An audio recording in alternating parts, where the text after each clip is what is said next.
Mutongoi wa chama cha Wiper Kalonzo Musyoka niwakwata Mbau wendekethyo wa one man one vote one shilling ulani walanio ula wendekethyo utumika nthini wa uania wa ilovia cia silikali oundumwe na maendeoo. Ingi Kalonzo ainena niwakwata Mbau walanio wa kuongelangwa kwa ilovia ila sithia wa sine wa silikali cia kaunti kufikia kilungu cha 35 yulu wa yana kabindani ku ndongo hii ni siatumia kikalo choo kuelesea tuo kukonia mutalatala ula uvaniwe kutoa mbungeni wa ilovia wa mwaka wa ngili ile miongo ilina ina ngili ile miongo ilina itano kana finance bill ula meweta kana nubinyeye mwenende twe kwa chene na ke Joseph Kidaka.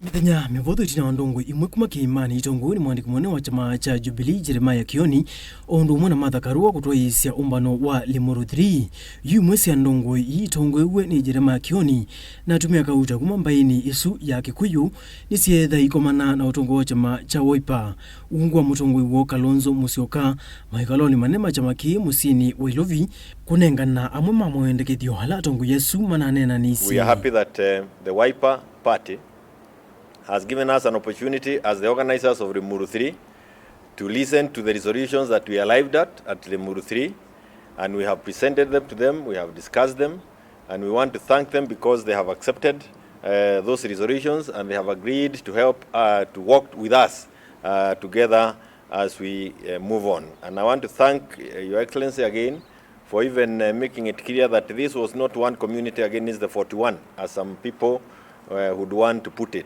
It was an issue of Kenyans feeling the pain because of the poor management that we can see from UDA, and that is what put the leadership of political parties within the legion of Mount Kenya together. Ainene ya kikaloni chumo Mutongoi wa Wiper Kalonzo Musyoka ni mwetha ikwata Mbau wendekethyo ula tongo yesu manokelile wa one man one vote one shilling ula ni walanio ula wendekethya kutumika nthini wa uania o ilovia cia silikali oundumwe na maendeoo nduani. And what basically I said, first of all, in order to actualize that thinking, those who are proponents of one man one vote one shilling, and those who are proponents of one man, 1 kilometer.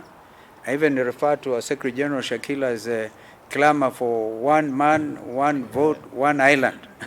Okay, because there are about 2,000 of them.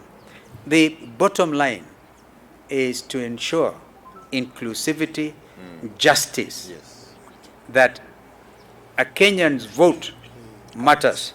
As simple as that, it counts. Inge monini wa musumbi watineni wa kwa Mbau walanio wa kuongelangwa kwa ilovia ile ibadhi ya serikali cia kaunti kufikia kilungu cha 35 yulu wa yana nikenda kutethesia uthukumu nthini wa serikali cia kaunti. So the Commissioner for Revenue Allocation, maybe they need a workshop and they can hear so that everybody will see no Kenyan should live under fear of any victimization.